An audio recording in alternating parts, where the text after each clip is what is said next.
Kenyans are very worried people. When the Inspector General of Police says that the police are not involved in these abductions,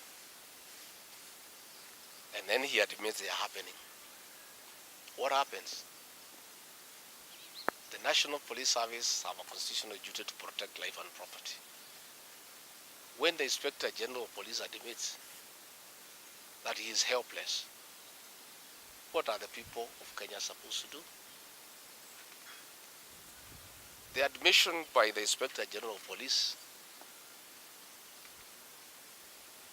that he is not aware of who is doing the abductions confirms what we know and what we have gathered.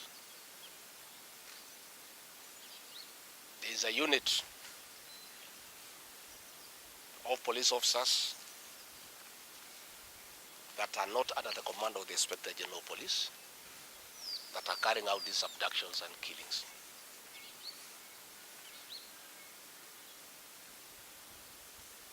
There is a building in Nairobi, the 21st floor, in the city center, where this unit is operating from.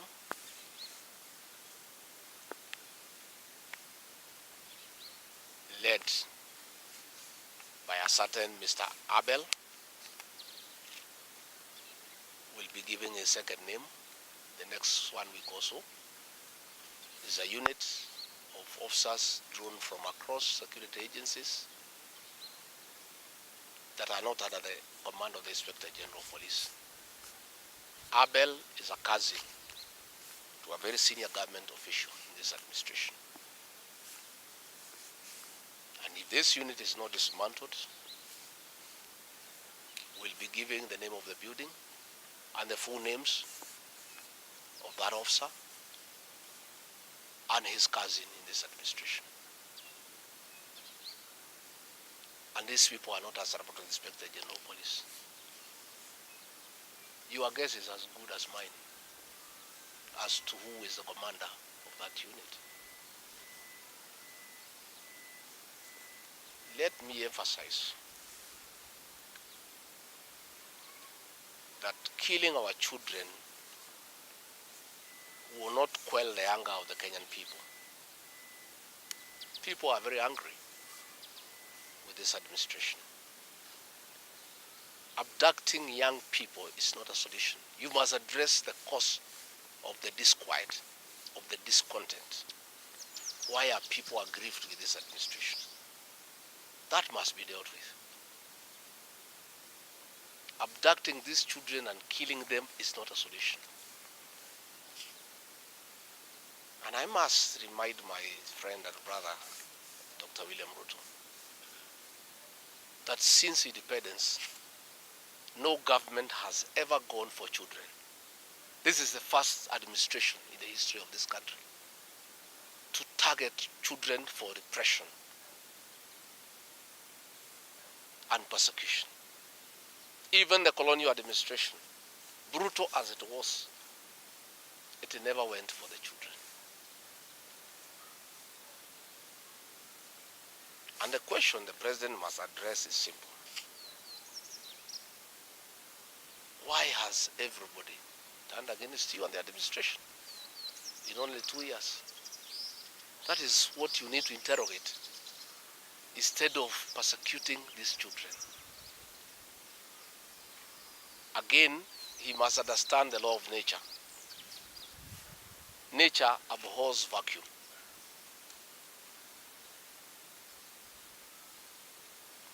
When you swallow the opposition and there is nobody to hold you to account,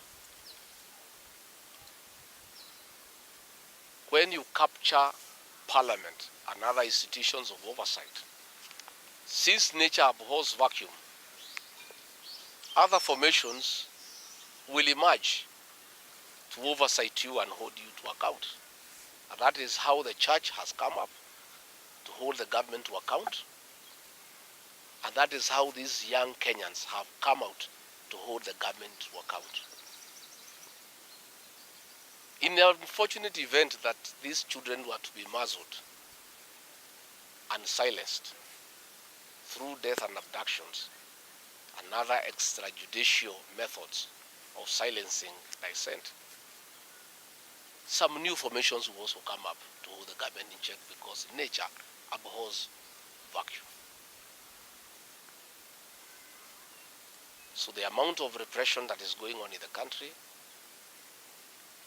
is unparalleled, it is unprecedented, and it needs to come to an end. I have just learned we have a prayer meeting in Shamata Ward in Nyandarua. Tomorrow we have a farm.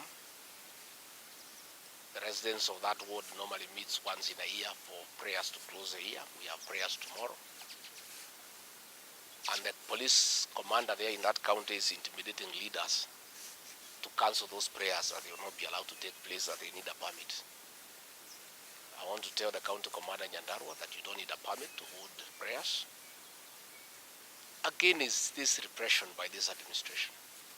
Even if you stop the people of Nyandarua from holding prayers, that will not change their political views of what they think about this administration. I want to say the prayers will go on. I'll be in attendance with the residents of Shamata. And if the police want to come and stop the prayers, they can go ahead. But that will just enrage the people even more.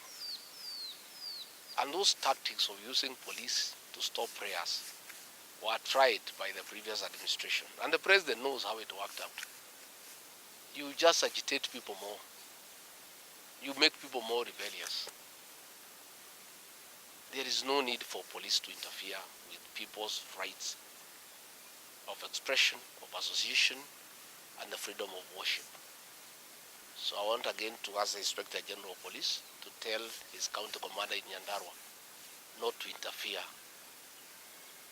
with the rights of the people of that area to hold prayers and to congregate, to pray together, because those rights are guaranteed in the Constitution.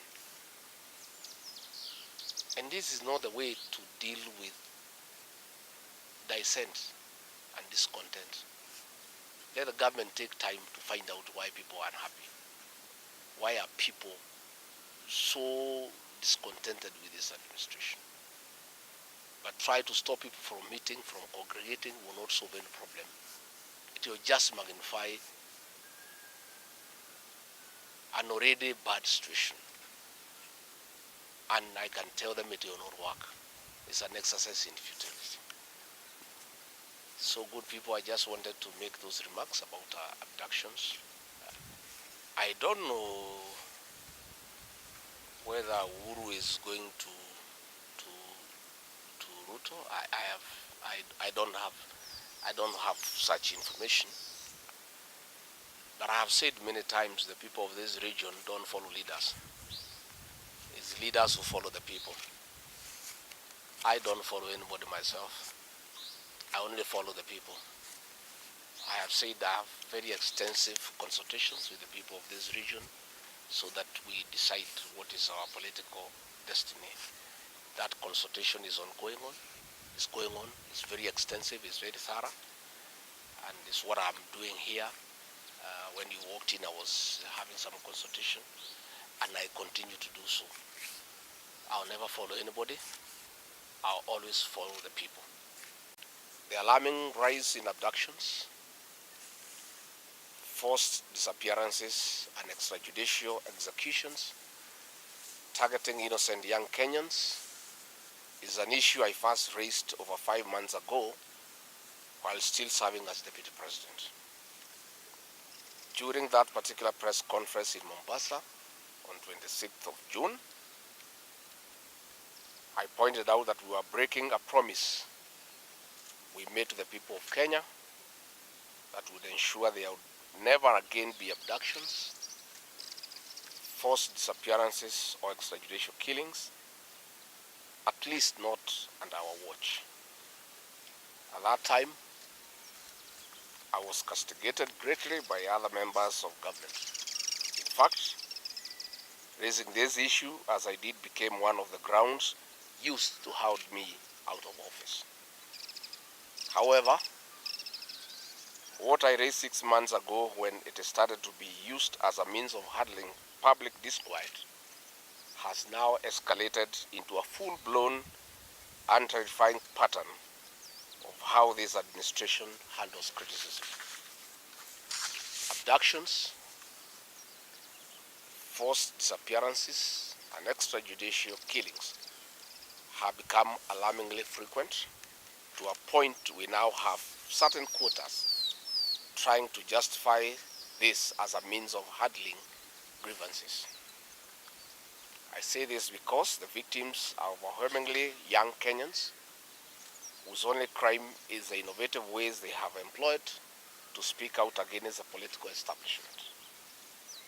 The message being sent out by these actions is clear and chilling. If you speak out against the government, you'll be picked up by the now famous Subaru boys and disappeared.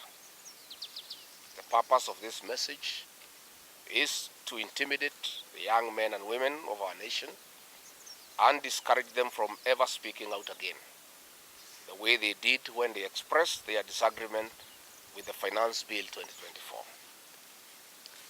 Unfortunately, this government's strategy of trying to scare Kenyans into silence while they go ahead and lie, loot, and destroy our nation cannot and will not hold. In fact, it is just another example of how disconnected this particular administration has become with the reality of where Kenya is today. Today, I want to speak directly to President William Ruto on this matter. He knows that I was strongly opposed to this kind of ideas and took every opportunity available to speak against those who felt that force is a strategy we can use to manage Kenyans. I made my position known privately many times, and once or twice I even spoke publicly. Mr. President, you are on record stating that there are no abductions happening in Kenya. You even mischievously challenged any families that might have lost a loved one to abductees to say the details of anyone who might have been abducted to your office. Of course, no Kenyan did that because they saw through your charity. However, the facts that abductions are happening are there. Close to 100 Kenyans have been abducted, and most are still to be found. Your own security chiefs have confirmed that abductions are happening. Our neighbor Uganda even thanked us for abducting a political opposition leader of their country and handing him over to them. Efforts by your government officials to reframe these disappearances as lawful arrests will not hold. The Constitution is very clear on how a person is supposed to be arrested.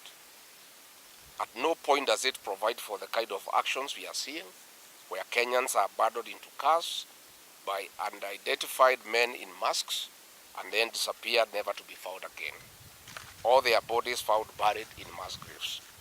The few lucky ones are those found tortured and buried alive, wandering in places they do not know. The Inspector General of the National Police Service continues to insist he is not aware of these incidents. He also demands that Kenyans stop accusing the police of being behind what he refers to as alleged abductions.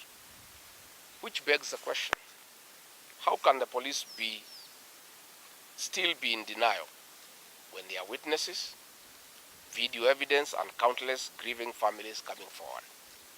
Consider the case of the Kitengela 3, abducted and released in September.